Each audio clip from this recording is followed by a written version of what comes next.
government absolutely lied to us. The 9/11 Commission lied. The FBI lied. There's a federal case of victims on 9/11 that want accountability. I don't think they would have come for me if this was false. What do we know about Hunter Biden's dealings? What do we know about the truth of what happened on January 6th? What do we know about that Nashville shooter manifesto? Yes, we can handle the truth. Just give me the hard truth. It feels like we're on the cusp of chaos. Oh, there's something going on. I mean, I think we're like in a 1776 moment in this country. We are driving Russia further into China's arms as we arm Ukraine, further strengthening what I see as the single greatest military threat. We are dependent on a tiny island nation off the southeast coast of China for our entire modern way of life. I will not send our sons and daughters to die over somebody else's nationalistic dispute. End the Ukraine war, reduce our economic dependence on China, weaken the Russia-China alliance. I'm not sure what is controversial about any of that. They're a dumber group than the foreign policy Republicans. Where are we now? There's a deeper void and vacuum that we have to fill with an affirmative alternative vision of our own, and that takes courage. The first Republican debate of the season is less than a week away. It's next Wednesday in Milwaukee. We have no idea what's going to happen there, of course. But one prediction we can confidently make is that a man called Vivek Ramaswamy is likely to make an impression, a political outsider with a complicated name who is unaccountably rising in the polls. Who is this guy? Is he a BS artist? Is he for real? We just sat down with him for an hour and found him one of the best versed voices in policy we talked to in a long time. That was a surprise. This is a conversation worth watching. Here it is. Vivek, thanks for joining us. It's good to be here. So you, the other day, made a comment about 9/11 in which you suggested that the U.S. government had not been wholly forthcoming about what happened that day, that there had been lying by the federal bureaucracies. That seems obviously true.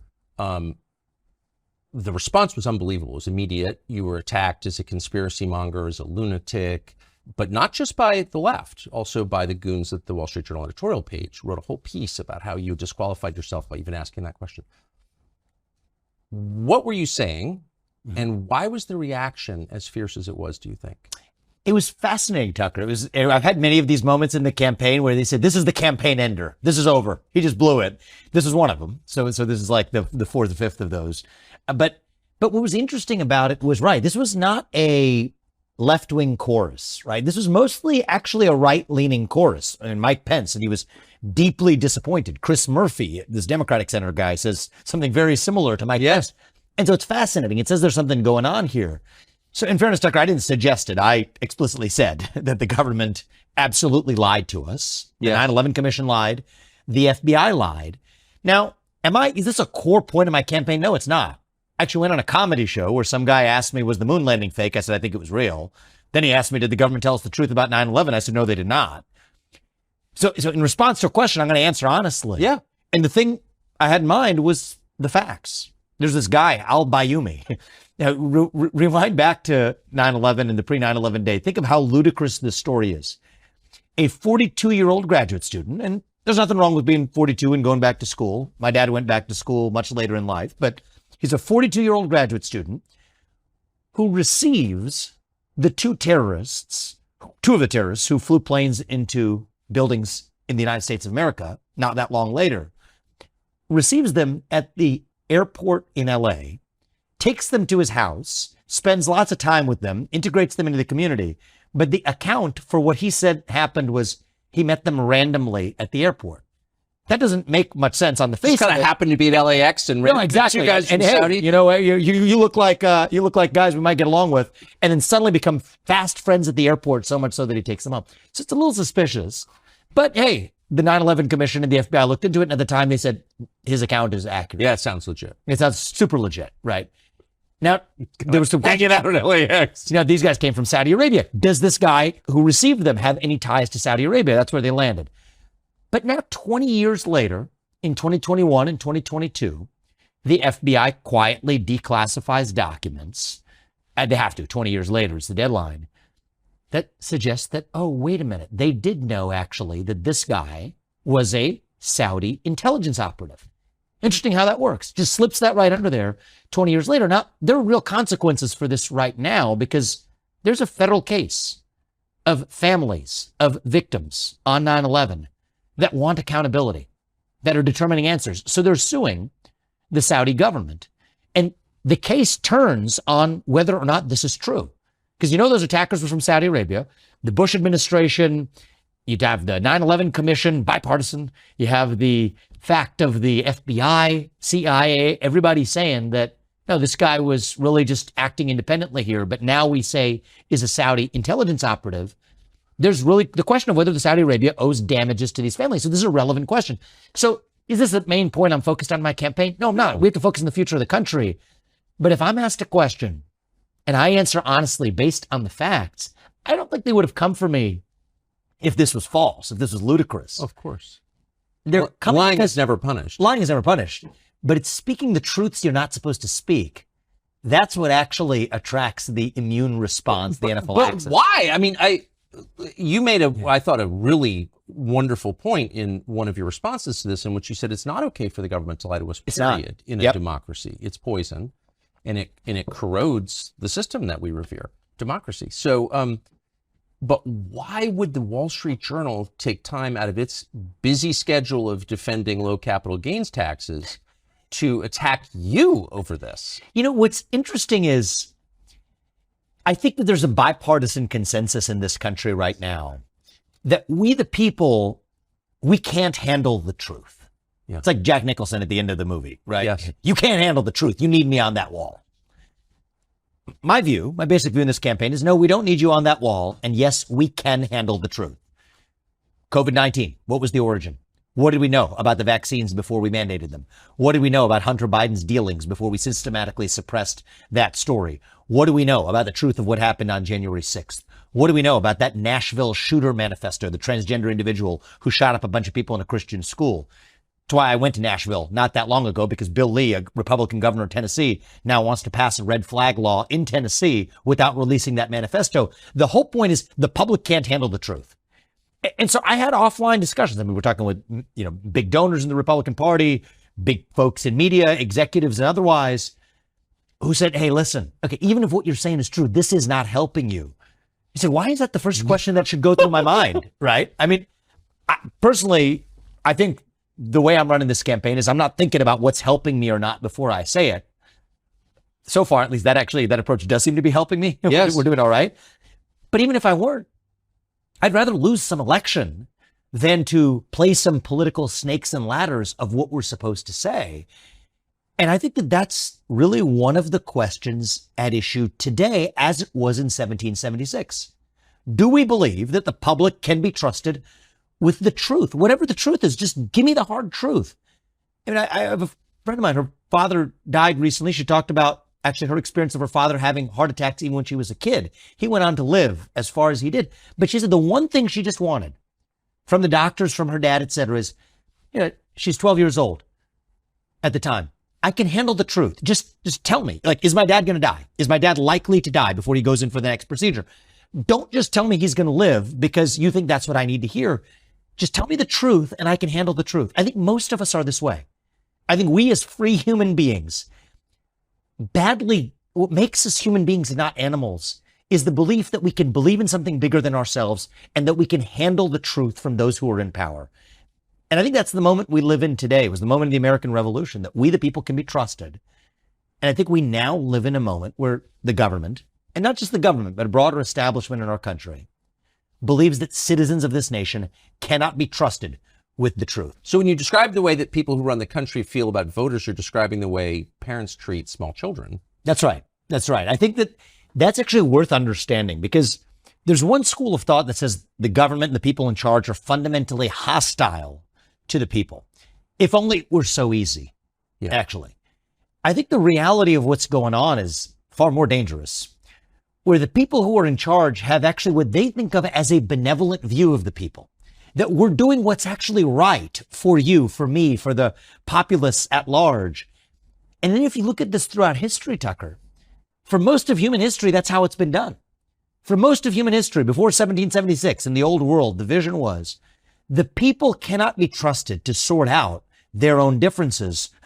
One person, one vote? That's such a laughable idea. It has to be church leaders and labor leaders and business leaders that decide in the back of palace halls what's right for the rest of society at large.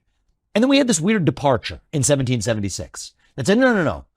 Actually, we the people can be trusted in a system where every person's voice and vote counts equally, with free speech and open debate in the public square, whatever it is. Sometimes we might get it wrong. Sometimes we get it right. But whatever it is, that's the way we do things in this new thing we call the United States of America.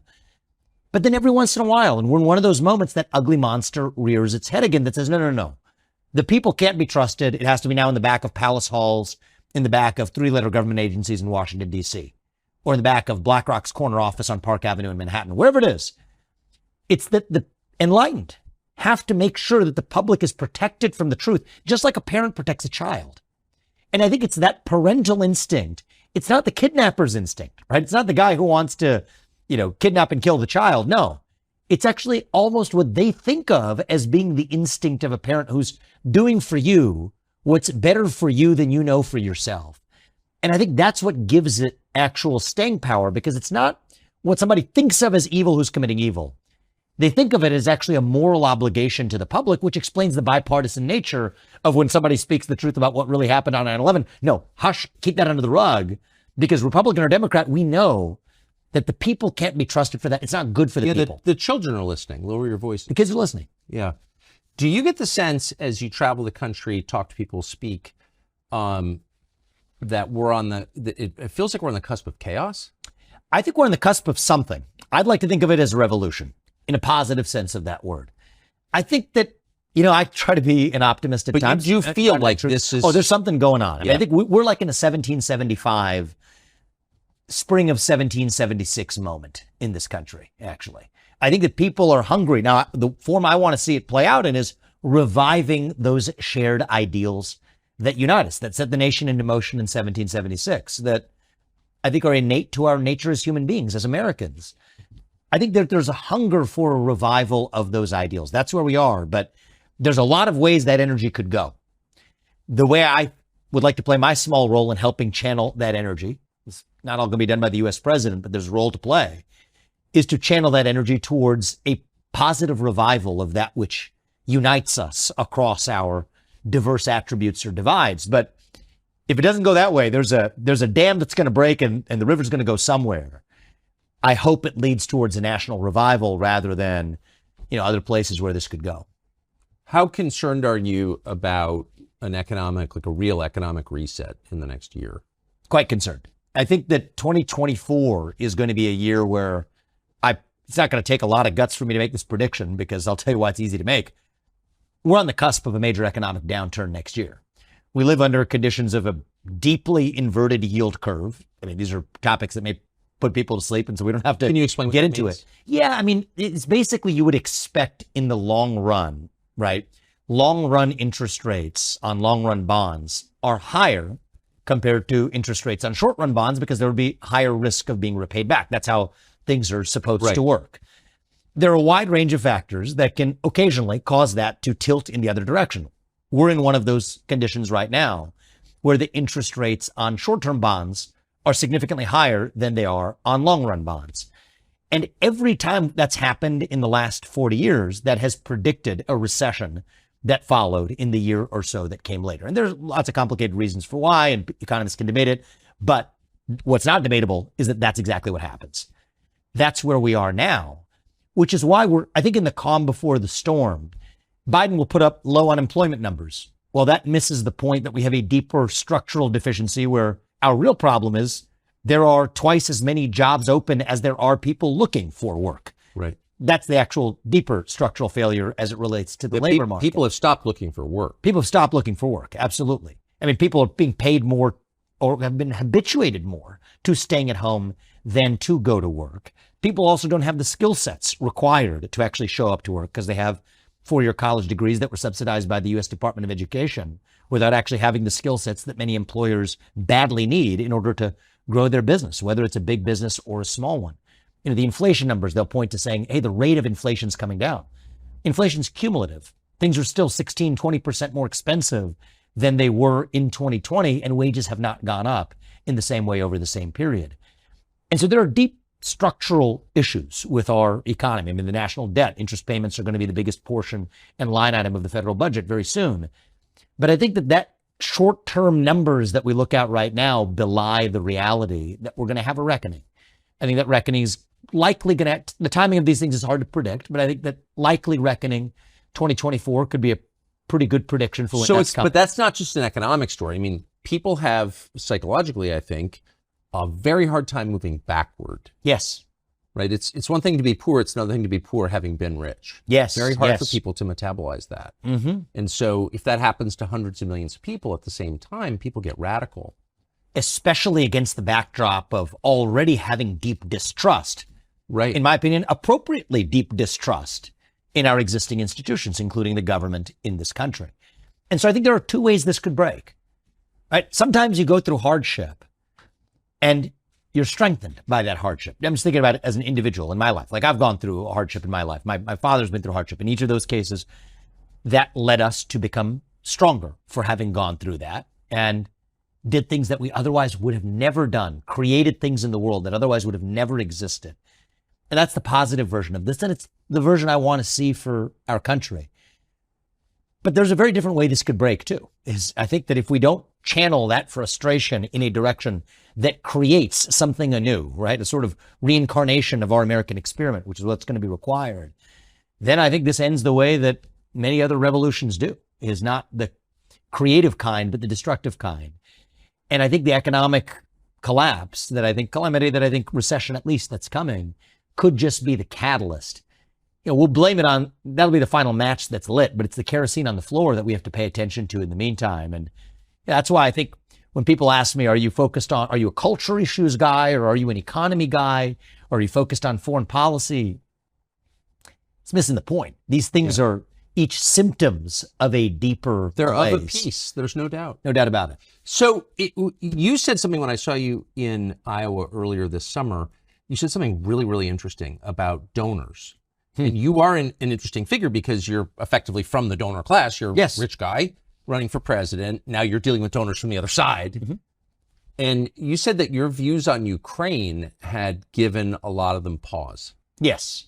There's no doubt that I have lost otherwise willing and interested donors or potential mega donors to my campaign over my position on Ukraine, which is fascinating because I don't think there's any particular self-interest at issue. It's not like somebody saying, oh, well, I own, a big chunk of Raytheon or something like that, and I'm going to have my interests harmed. Therefore, I'm not going to back you because that will harm my self-interest. That'd be an easy and fun and facile explanation, but that's not what's going on. I think there is a deeper bipartisan institutional consensus, the same consensus that said we can't be told the truth about 9/11, that effectively says that we can't confront some of the same facts about Ukraine. And I try not to be reactive, Tucker, because it is a natural impulse where, of course, at least the way I'm wired is, if somebody tells you not to do something, there's almost a natural temptation to go in that direction. Right. So I would like to think, and I believe my position here is grounded in fact and not that reactive emotion, but it's interesting that it makes me doubly committed to making sure that I'm really speaking the truth about what's going on here, at least because it means that the rest of the field absolutely is not. Right. I mean, the rest of that's kind of the entire question. Republican field, not one of them. I mean, Donald Trump, we could say he wants to end the war. He hasn't said exactly how, but save for Trump, right? Nobody on the debate stage, certainly for the Republican Party, has a principled position on Ukraine, partly because they understand those are the directions they've been given. So you think it's interesting because there are a couple of fairly smart, I know them, people running for president right now in the Republican field whose positions on Ukraine are like idiotic. Or indiscernible. Right. They don't even make sense. Some are idiotic. The idiotic one is just we have to arm them to the teeth, give them as much money as possible because we stand with Ukraine. The indiscernible ones are the ones where they'll tell you one thing and then they'll tell their donors one thing and then they don't know where they actually stand because they're being buffeted. But that's the effect of donor pressure. Right. It is. It really is. It really is. Absolutely. I mean, I think that there's, I think there's finger in wind candidates. And I think that that exists. So there's finger in wind candidates on Ukraine, but I think that there are also separately candidates who just believe that this is the way that we do things in the United States of America. We don't stop until we have taken down what we have decided is our enemy, forgetting that the USSR doesn't exist anymore and believe that that's the only source of victory. And so my view, I start from a different premise. And there's pros and cons, right? On one hand, I don't have national ads running because my super PAC the super PAC affiliated with me is tiny compared to those affiliated with, other candidates in this race that have television ads blaring and lifting their numbers up in the polls because they're buying a bunch of TV ads. The flip side is I'm unconstrained by what I'm able to say. And that allows me to speak truth that a lot of people in this country recognize to be the truth, which is that we have no discernible national interest at issue in Ukraine. The truth is that as much as we will fetishize and debate the 1994 Budapest Memorandum, which the U.S. wrote, UK and Russia were also parties to it with Ukraine, which I believe we have more than fulfilled our obligations. You don't hear a peep about James Baker's 1990 commitment, his not 1 inch commitment to the NATO wouldn't expand 1 inch beyond Germany. No discussion of that. Against the backdrop of the reality that we face, which is we are driving Russia further into China's arms as we arm Ukraine, further strengthening what I see as the single greatest military threat that the United States certainly has faced since World War II. You could make a case that the United States has ever faced if you actually look at where this could be going. And yet we are actually the ones responsible for driving that Russia-China military alliance. And so one of my advantages is that I am not, some people say, well, you don't have foreign policy experience. And I'll say, yes, I don't have foreign policy experience. And that may actually be an advantage in bringing a rational American. So you're not responsible for the war in Iraq. Yeah, that's a bad thing. Yeah, well, I think we could debate whether it's a bad thing or not. But if you break the car, you don't turn over the keys to the guy who broke it. No. That's what I would say. And so, I think that we are on our way to Ukraine turning into another Iraq or another Vietnam all over again. Except this time, I think it could be worse because there's nuclear weapons at issue. There's an alliance with China, an economy that we depend on for our modern way of life that's also at issue. And the irony is, I think a lot of people today believe that somehow world leaders make their decisions by analogy.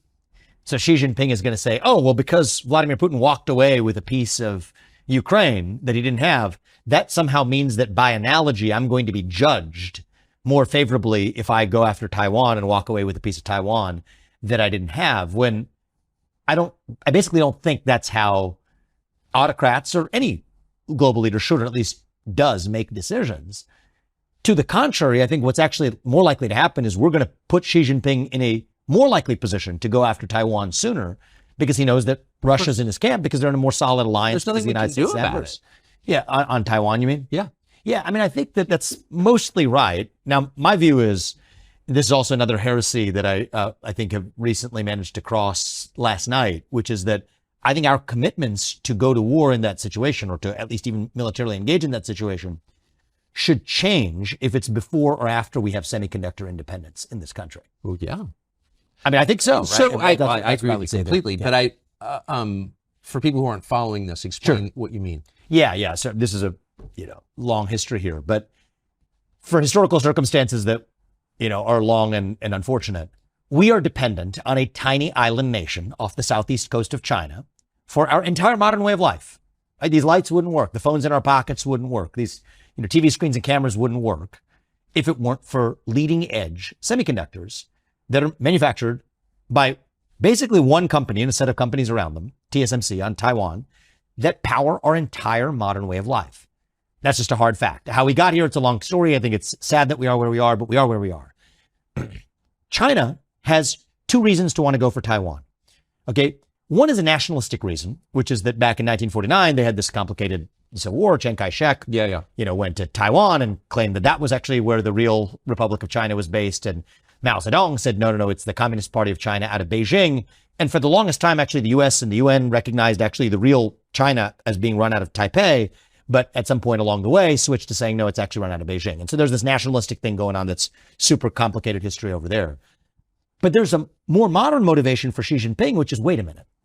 If I now have control over that island, I have control over the entire United States because I now have the economic leverage to get to a deal that the U.S. wouldn't have said yes to. And I think what Xi Jinping is going for is the basic deal where he says, I get to make your stuff as long as I get all of your IP and everything else in return. And right now, if he says that to the U.S., we're not going to go for that deal. But if he's squatting on the semiconductor supply chain, well, then that's how we ultimately get to parity, consummate the codependent relationship. And I think that's step one of a broader conquest of the modern West. How hard would it be to achieve, as you said, semiconductor independence in the United States? It's not going to be easy, but I'm confident that with focus, I can lead us there by the end of my first term in office. And my basic rule of thumb on this one, Tucker, is just to be very practical, looking at this from American interests. I do not consent to Xi Jinping holding an economic gun to our head and lording that over for the next 100 years of the future of the United States. But if we're no longer dependent on that tiny island nation, then I will not send our sons and daughters to die over somebody else's nationalistic dispute. How That's where I'm at difficult on is it to produce? I mean, it's interesting, and you said there's a complex history that I'm not familiar with behind it, but how complex is it to build your own semiconductor? It's complicated because a lot of it relies on know-how. So it's not just raw production capability, but it's the know-how of how you actually make it. And so I think that requires pulling people from, TSMC in Taiwan to the United States. And I think that that's something that we should be intensely focused on right now. There's new, giant projects, manufacturing projects in Arizona, near where I live, actually in my home state of Ohio, that are going to be steps forward in that direction. I also think that, like it or not, a relationship with South Korea and Japan is going to have to play a role in speeding up our semiconductor self-reliance as well. Samsung is the next best leader. It's not even an American company. After TSMC, there's like a big jump down. Then it's Samsung. Then there's a big jump down. There's Intel and everybody else here. So I think that it's going to require, and I don't like multilateral trade agreements, but if we're going to have to do them, let's keep it bilateral. Bilateral agreements with Japan, with South Korea. That's a big part of what's going to be required. And so my view is, let's think about first term in office as it relates to this dimension of foreign policy. End the Ukraine war on terms that help pull Russia out of China's hands. That's going to require rebuilding a lot of trust. I think I'm up for that job. And I believe that Putin can trust us to follow our self-interest as long as we trust him to follow his. Reopen economic relations with Russia, freeze the current lines of control, make a permanent commitment that NATO will not admit Ukraine to NATO. But in return, weaken, if not disband, that Russia-China alliance.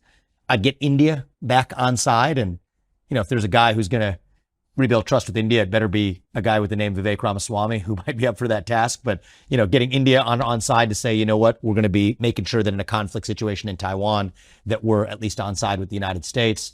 But then more importantly, get semiconductor self-sufficiency in the United States, reduce our economic dependence on China.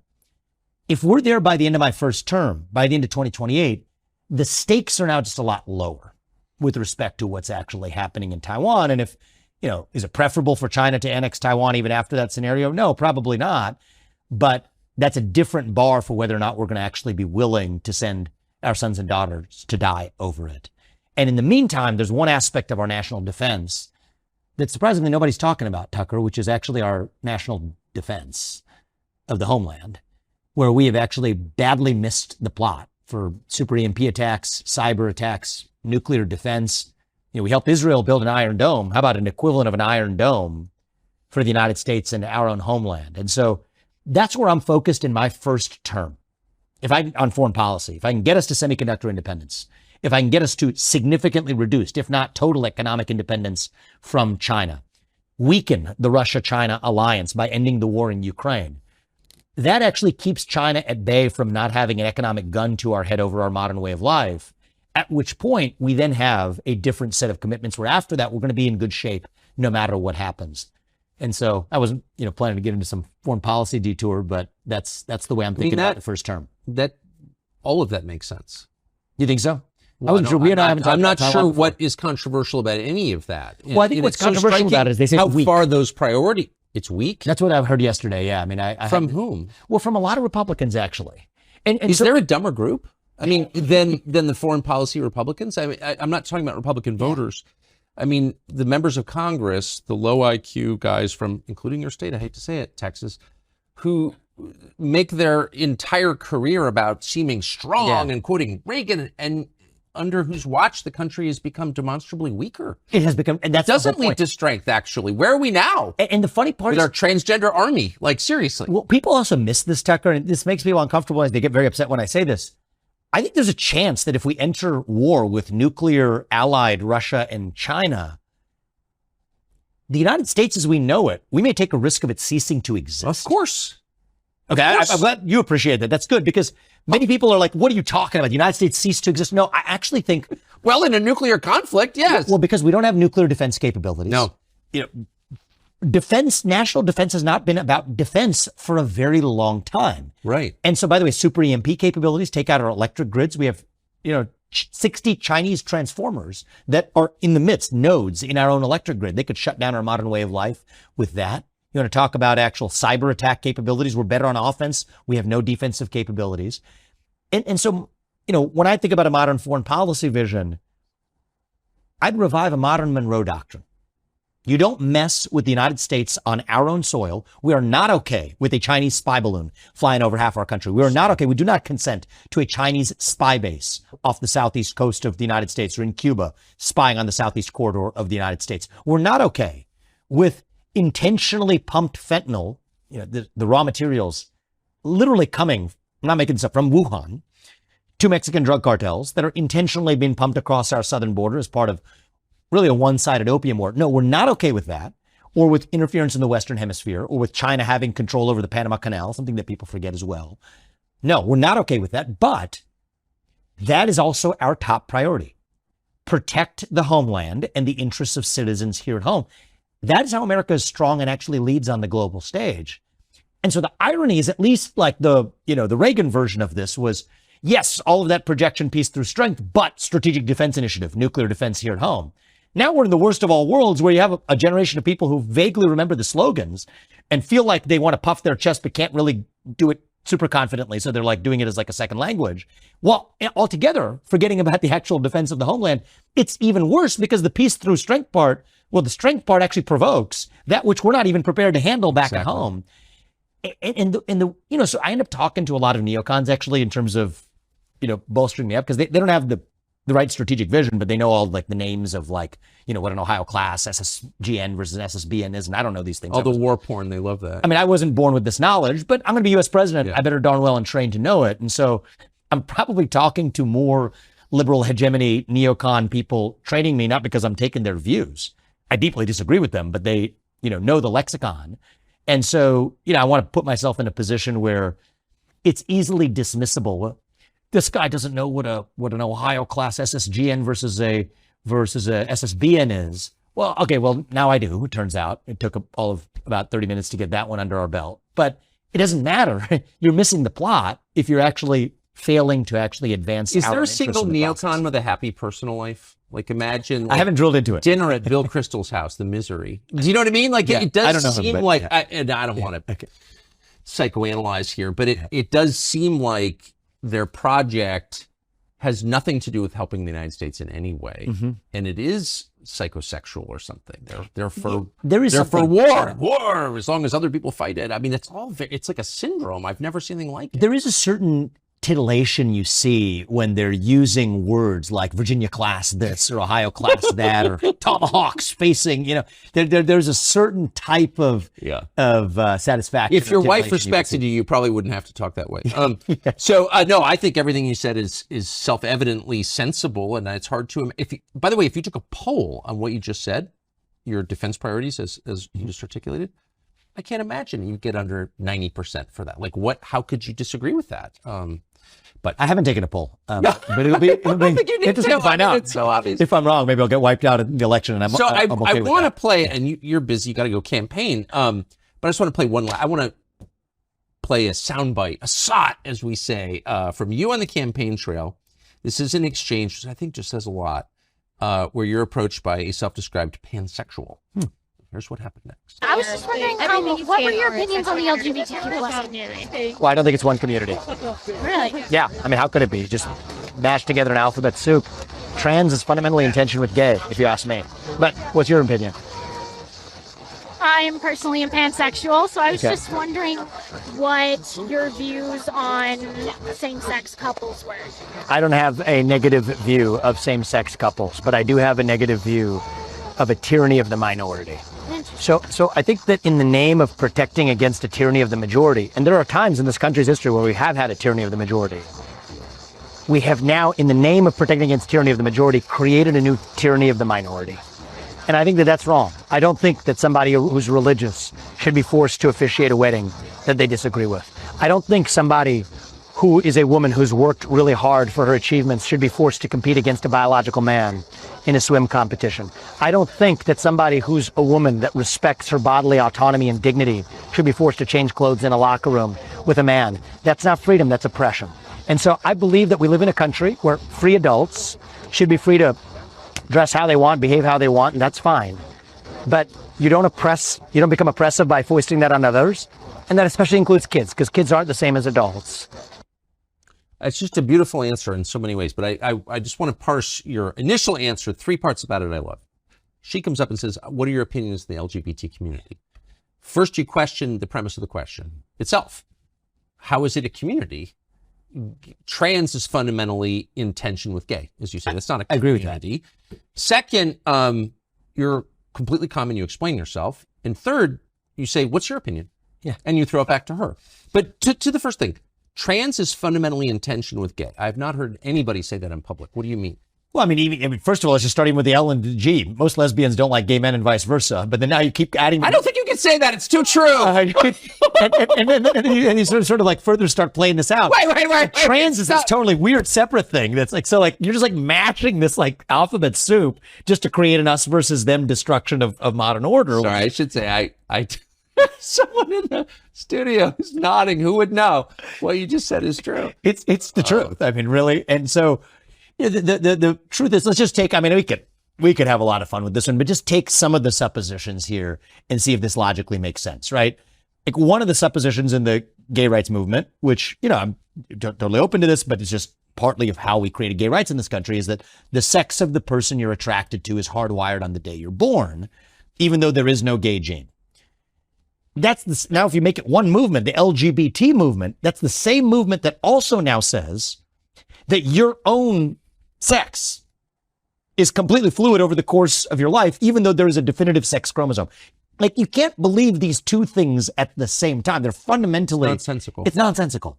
And so that's what it reveals what's going on, Tucker, is that these are cult-like belief systems, right? Because if it's a religious cult, then you don't have any obligation to logic if you're subscribing to a religion. And the worst religions are the ones that fail to recognize themselves as religions. I think religion can be a great thing. You and I are both pro-religion, pro-faith, if we recognize that we're actually exercising faith. But the most dangerous religions of all are those that claim to be secular but are actually religious in their conviction. And one of the ways you can smoke out that it's a religion is just these inherent tensions. Then you give it a flag, then you give it a symbology, you give it an idol. The first idol was not good enough, the rainbow flag. Then they had to make the trans flag, the upgraded version, the golden idol. They started with the silver one. And so this is what this is about, is a form of idolatry in the trans flag that is a symbol of a broader religious conviction. It's kind of the same thing you see in the climate movement, actually, is like, I kind of enjoy this because you get to the bottom of what's going on by exposing the illogic of it. Right? Like on the climate, there's a parallel for what's going on with LGBT with climate. You think two different issues. What are you talking about? Well, the same people who are antithetical to carbon emissions here in the United States are perfectly fine with shifting those carbon emissions to China, even though it was supposedly global warming that we were addressing. Or the same people who are hostile to carbon emissions are also hostile to nuclear energy, which is the most productive form of carbon-free energy production known to man. Again, you can't believe both of those things at once unless you're subscribing to a broader religious worldview. And I think that religion is actually, it's the same religion, whether it relates to the climate dogma, whether it relates to LGBTQIA plus-ism, whether it relates to racial wokeism. It's a broader vision that defines itself in opposition to the American vision, to the American way of life, that says we are individuals who are members of these units we call families which are embedded in the substructure of this thing we call a nation, and a nation which exists under the broader blessing of God. Individual, family, nation, God, that is one worldview. And the thing we're describing here is an alternative worldview grounded in race, in gender, in sexuality, in climate. And one of the things that I feel for some of the people who subscribe to this religion, I somewhat felt for this woman, right? She wasn't, there are others like her. There's another one actually at the Iowa State Fair who had similar beliefs that did not comport him or her or they self, whatever this individual was, in the same civil manner that this woman did. He had a cowbell and was ringing and was antithetical to having conversation. This woman, at least having a conversation, I kind of felt for her, because what I saw in her eyes was she's not an evil person who's trying to be a crusader for some faith to put the other side out of business. Those people exist. She was just lost, actually. Right? I don't know if it was harder to see on the camera, but I was face to face with her. And when I see that, it's why I also thanked her. I said, thank you for being civil in your exchange. And I'll give you the same courtesy in return. I mean, she was early 20s, best my guess. She's lost. There's a void there. Yeah. Right? So I asked her the question back. There's a blank stare you get in a response. It's almost the same blank stare as if I ask most young people on a given day, what does it mean to be American? It's that same blank stare. That's the void. It's like a deer in the headlights. And I think that this is our moment, our duty, our job as leaders. It's the job of the next U.S. president, might be the most important one of all, to fill that void with an answer to the question of, what does it mean to be an American? What does it mean to be you? What does it mean to be an individual rather than riding a tectonic plate of group identity? What does it mean to be a member of a family, a nuclear family with a mother and a father that by definition brought you into this world? What does that mean? What does it mean to be a citizen of this nation? Not some nebulous, vague global citizen fighting climate change. No, but a citizen of this nation on this land with these ideals. What does it mean to believe in God, to be a nation under God? I think that's our moment. And I believe that if we fill that void with an actual affirmative vision, we will dilute these other poisons to irrelevance. They are symptoms. They're symptoms of a deeper cancer. That cancer itself is a void, a black hole. Fill that void with an actual affirmative vision of who we really are. That's got to be how we win. And the thing that frustrates me most, actually, about the Republican Party, Tucker, isn't even the neoconism in our foreign policy. And I mean, it frustrates me deeply, but this feels solvable through an alternative set of policies, right? I can go do deals on a global stage and let's hope I'll be successful if I'm in that seat. I think I will. But this is actually the deeper challenge. You can only stand up with the spine abroad or in an economy or whatever if you at least first know who you really are.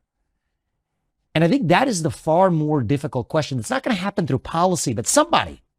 It doesn't have to be a U.S. president. It could be it could be someone who has a media outlet. It could be a religious figure, but it could be a parent. Maybe it's not one person. Maybe, which is what I think the real answer is going to be. Maybe it's going to have to be leaders in the different spheres of our lives, each stepping up and speaking with conviction to the question of answering who we really are. And I think the U.S. president has a role to play there in answering who we are as Americans. And the thing that really frustrates me back about the Republican Party is, I wrote Woke Inc. a couple of years ago. You were kind enough to help me launch that book with you, and we had a great conversation, and a lot of people read it. And then the Republican Party starts reciting memorized chapter and verses from, not just my book, but maybe others like it, but mine included, but without actually knowing what they're even talking about. They understand the word, they're uttering the words, but they don't really understand the phenomenon they're addressing, which stops you from actually getting to the true solution, which is actually understanding that there's a deeper void and vacuum that we have to fill with an affirmative alternative vision of our own. That takes courage. That takes vision. That takes some level of imagination of what is actually possible. You don't have to imagine it too much. It's been true for most of our history, so you can maybe just draw from that. That's how I do it. I don't want to reinvent the wheel. Let's maybe just borrow from the people who set this thing into motion. They had a pretty good idea of what they were doing.